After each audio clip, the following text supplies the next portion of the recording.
but I'll do my best with presenting the content of workshops that my organization, Economic Thinking, held through the fall on the NCFCA energy topic. And I give a number of guest talks at debate camps across the country, trying to give students an introduction to the economics of energy, some of the history of energy policy and institutions in the United States, and mostly linking to resources from think tanks and research organizations and education organizations. The isit.org has a number of energy videos, various books that are in favor of markets, limited government, the entrepreneurship that has been a big part of powering America's energy progress. But remember, we've got a mixed economy in the United States, as does everyone else. So we've got lots of government involved, federal, state, and local, and lots of free enterprise, private sector at the national and local level. This topic looks at energy policy. So how could we reform federal energy policy so that energy could be more reliable, less expensive, more efficient, or respond to people's environmental goals of, let's say, decrease CO2 emissions.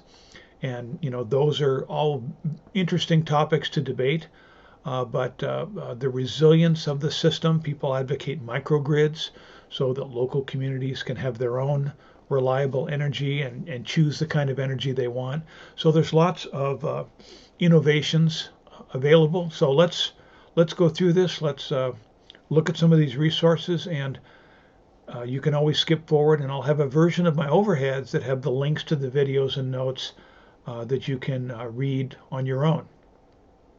This is the study guide we had for the topic, and I've proposed a lot of different books. Alex Epstein is often criticized for being too aggressive in his criticizing various government energy policies, advocating fossil fuels instead of renewable energy. But we'll try and get you to offer students a range of views on this. First off, on some background, of course, we take electricity for granted. We tend to take the energy access we have for granted that is far beyond what countries in the developing world have or Americans had in the last century. So there's a marvelous book on the history of sort of electricity, the discovery of it and development with Faraday and Maxwell. It's highly recommended. You can look inside this book online at Amazon. And there's other books. And for debaters who have homeschool debaters, Christian homeschool debaters, there's an interesting history in energy and Christianity. Both Faraday and Maxwell were strong Christians, and their Christianity informed their science. So you can find online Michael Faraday's Scientist and Nonconformist about his, this is written by a scientist about Faraday's science, and then a similar one on James Clerk Maxwell and the Christian proposition. Maxwell was more the mathematician who mathematized the discoveries of Michael Faraday. Faraday was, sort of homeschooled, self-educated experimenter with a brilliant ability to test and find his way forward in discovering science, discovering electricity and magnetism. So highly recommended resources on the background of the topic. So this topic you can think of as an opportunity to research energy policy, but also the history of science and technology and innovation, and what we take for granted as like modern technology. It could be there's far more advances that we don't understand, can't do yet in fusion, let's say, or in laser technology, space energy. There's all sorts of things that haven't been developed that could be, and that's part of what's exciting or potentially exciting about this topic. Bill Gates talks about the author Václav Smil, who's Czechoslovakian Canadian and has written many, many books. And so I have a post on him on our Economic Thinking website. As of mid-March, the website is links are broken right now. We hope to get those fixed soon. But you can look on Amazon for Energy and Civilization as a History. You can also look on the Bill Gates website where he speaks highly of Smil and his research. And this particular quote here is critical of renewable energy or soft energy as it is now, let's say in 2020 or 2018. It's the grand designs of people to have wind power, solar power, electric powered cars. These are all sort of exciting ideas, but they're critics like Smil argue that they lack the rigorous engineering foundations that the electricity grid needs and industry needs, for example. So he calls it the arrogant insistence on infallible orthodoxy of normative visions. People wish for solar and wind energy. It's exciting, but you've got to reach certain benchmarks in terms of reliability and cost. And he's skeptical that we're there. He sees all of civilization based on developing more reliable, more efficient, less polluting energy. So again, this is our economic thinking link. The link should be active in the handout, but unfortunately the website is broken right now. We transferred to a new server and stuff didn't work. But I have a lot of posts there, and I'll try and get them someplace else. But these are basically links to articles and studies on current events involving energy. So I'll move through this.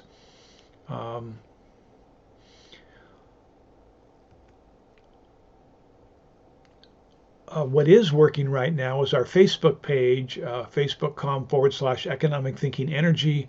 And I've been posting articles there and shares there over the last couple months. So you can go to that site and find more recent information.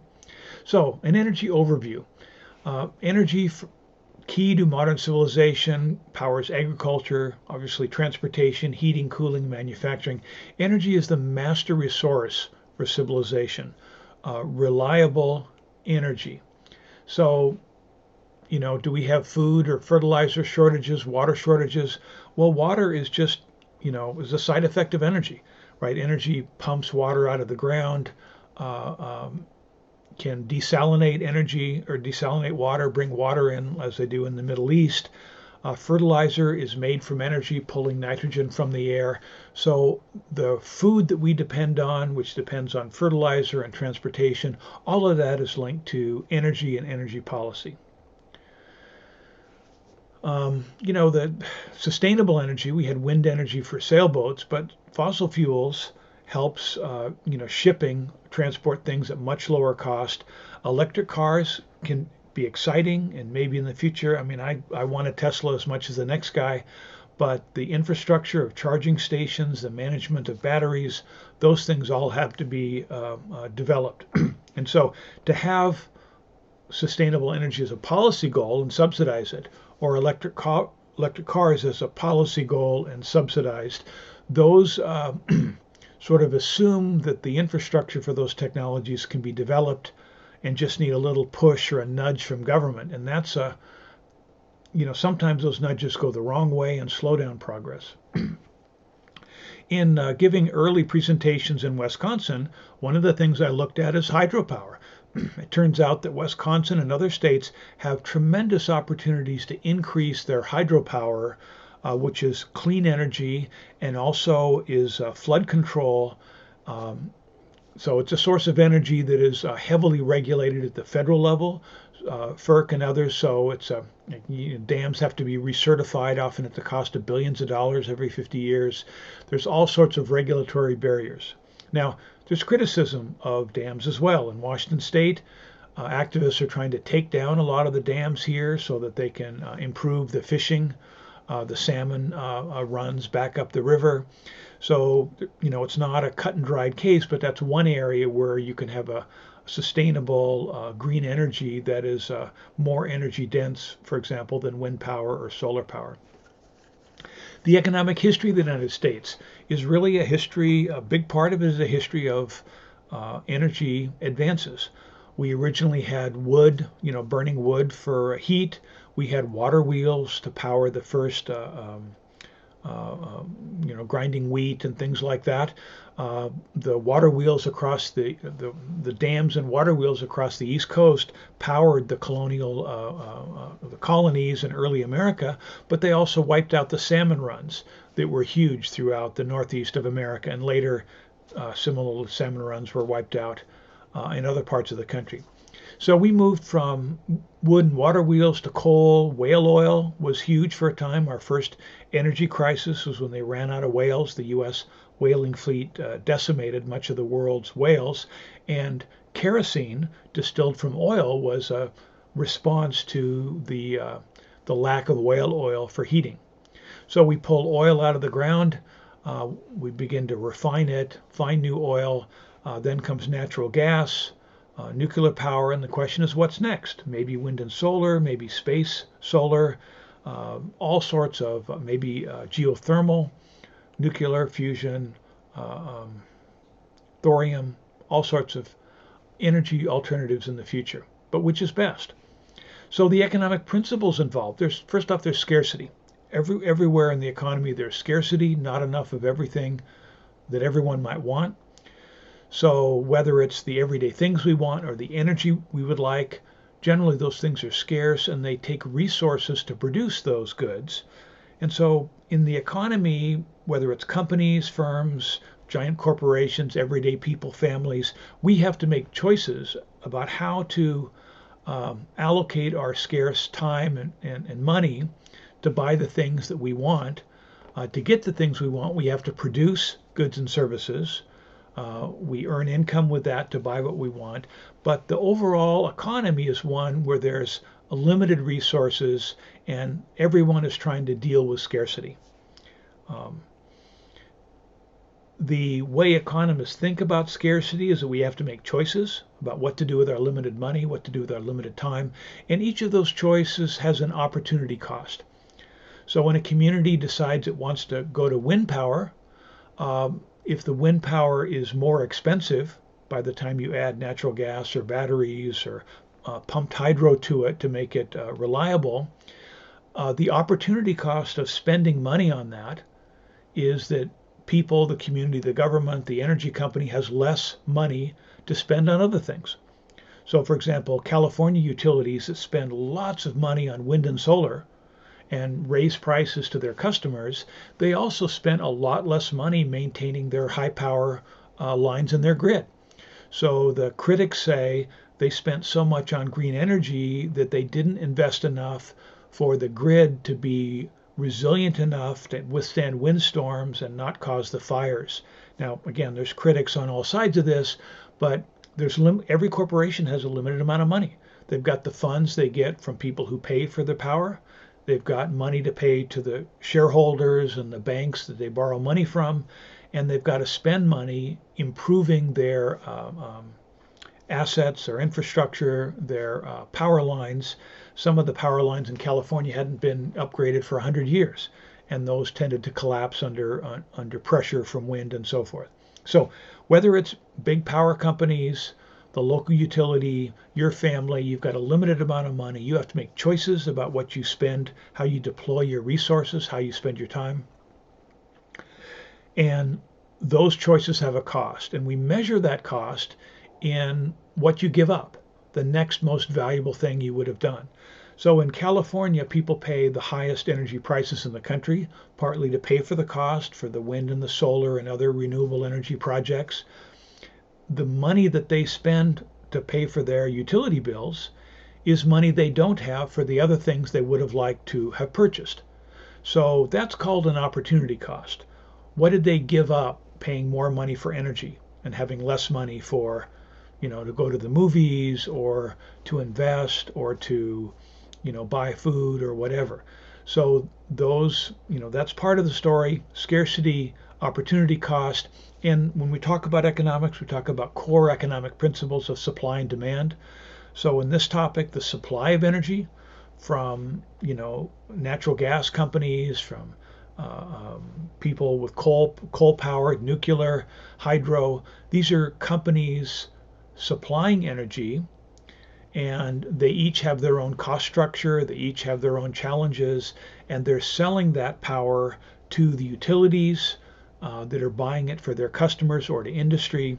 So that's the supply side for energy. The producers of energy on the demand side are everyday people, our companies, our governments, international, you supply natural gas that's liquefied and shipped to Japan or China. But overall, you have a supply and demand for energy, and the price system is what coordinates that. Now, there's substitutes. So a substitute for coal power might be wind power or natural gas. Substitute for nuclear power might be hydro. So there's lots of different kinds of energy that can be supplied, and there's substitutes for the main sources of energy that we have. Externalities are a big issue with energy. Coal power might be the cheapest kind of energy, but when coal plants operate, they have CO2 emissions, but they also have particulate emissions, bits of certain size particulates that the argument is increase air pollution, increase cancer, cause damage to the environment. Now you can put in scrubbers that clean those emissions, so less and less gets out, but those scrubbers again raise the cost. And so how clean is the energy the energy produced by a coal plant or a natural gas plant? Natural gas tends to be much cleaner, emits less CO2, but the particulate emission doesn't come out of natural gas. So when you look at China, the huge clouds of pollution in China are generally from coal, of old, inefficient coal plants that are still all around China that don't have adequate scrubbing. And so the air is polluted. Some people have estimated that the death rate fell during the coronavirus epidemic in China because the factories shut down. The people that would have died from air pollution in the air didn't die. Many died from the coronavirus and were made sick, but less than what pollution would have done, according to some who have looked at this. That's an area of interest. So coal might be the cheapest, but pollution means it has a cost that is borne by people around the coal plant, and it's unfair, but in an economics, you want to find what's the best kind of energy. The company has to use their full costs, so they have to, what we call, internalize their externalities. They should pay a penalty or buy the scrubbers and not pollute. Now there's problems from wind power and solar as well. The sound that comes from wind power is unpleasant for people nearby. Some advocate it has health problems. Solar, there's complaints about killing birds that fly near the solar molten salt plants. Solar on your home is not an externality to other people so much, but it is an expense and it's difficult to manage. They may be the best technologies there are, but it's a race.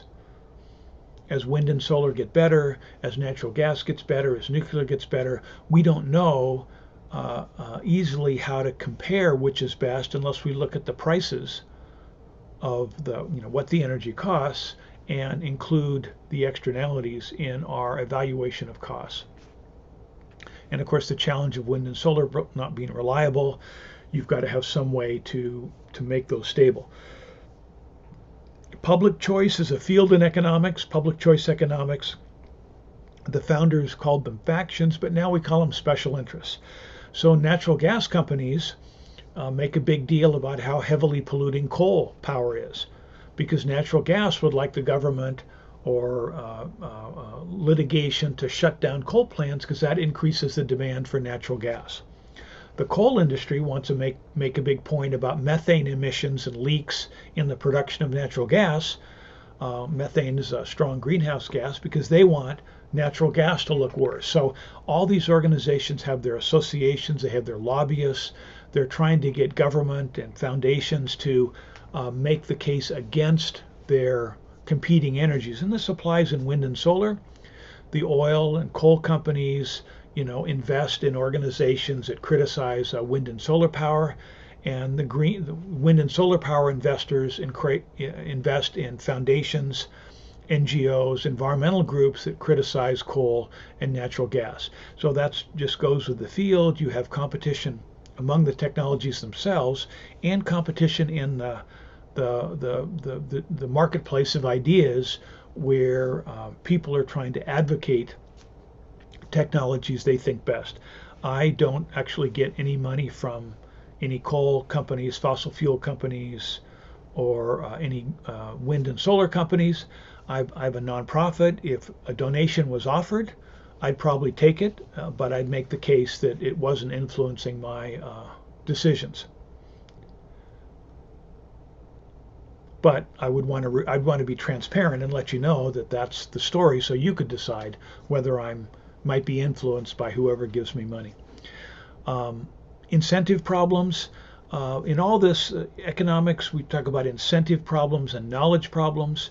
And the incentive problems, for example, the local electric utility in most of the U.S., they're monopolies. Only one, where I am, only one company can sell us natural gas. That's PG&E, and another company can sell us electricity. That's Seattle Light. And so those companies, whatever their costs are, they still make a profit, right? They go to the utility board, they advocate a fixed profit on their expenses. So it's not clear that they have the best incentive to discover new sources of energy, lower costs, improve service, because they don't have competition. So incentive problems in the status quo, policy reform might call for more choices on energy. Why shouldn't I be able to decide which energy company I buy electricity from? And the response to that is, well, it's a natural monopoly. It makes sense to have one set of wires coming to the house. If we had three companies, we'd have three sets of wires going all over the town. So there's lots of arguments in that, but economists say look at the incentives in the institutions and see what the consequences are. Again, incentives are one, and another is knowledge problems. And that's, for a debater, we really can't know which is better for the environment, natural gas or wind power, nuclear power or hydropower or geothermal. You can look at the costs, you can look at what the perceived externalities are, but it's hard to make that decision from the top down as a federal government or state government. So as a policy matter, we'd like to advocate policies that are as much for a level playing field as possible. So that, like solar power, for example, might very well be incredibly competitive in Arizona and New Mexico, where there's a huge amount of sun and not much clouds. Up here in Seattle in the Pacific Northwest, we've got lots of trees that throw the houses in shade, and we've got lots of clouds. So solar power might not work as well. Obviously, wind power works better where there's lots of wind. So each of these things are sort of local issues. We'd like federal policy to encourage decentralized decision making, where local organizations that have the local knowledge can decide on the energy technologies that are the best fit for them. There's a number of organizations that advocate a better understanding of economics of energy and technology. This is a list, a PDF that I'll have linked in the YouTube comment section. And these are market-oriented organizations. So these are conservative and libertarian, pro-market groups. So I can't claim that these are balanced among green energy groups and sustainable energy groups. And you can find a lot online criticizing each of these organizations as being biased. And that's great. You should try and understand what they're advocating and why. Look at the people who disagree, look at the organizations advocating more wind and solar and other sorts of sustainable or green energy, and try and, for yourself, understand the costs and the benefits of different energy sources. So Heritage, Cato, Institute for Economic Research, that has the Master Resource blog, Americans for Prosperity, American Institute for Economic Research, Manhattan Institute, lots of groups that you can read more about. I know more about these organizations. I have a background in pro-market economics, and I've tried to pick, responsible groups that are capable. This organization, Just Facts, has updated their energy page, and they're trying to be a balanced, unbiased group linking to various sources of research. So what do we look at with energy? We look at energy production. And again, for the debaters, you could change policies relative to energy production. We have energy distribution, the grid, or gas pipelines, trains carrying coal and oil, the distribution of energy across the economy. And then we have energy consumption, energy use and consumption. That is federal policies that tell us, what kind of light bulbs to use or how efficient our washing machine or dryer or something else has to be. So you could criticize federal regulations that impact production, distribution, or energy use consumption. This is more about these organizations, and who knows how long a video presentation should be. Many say 4 minutes. So I've already gone over my limit, but I'm going to stop with this overhead. Again, the link to this PDF should be in the comment section or description section of this video.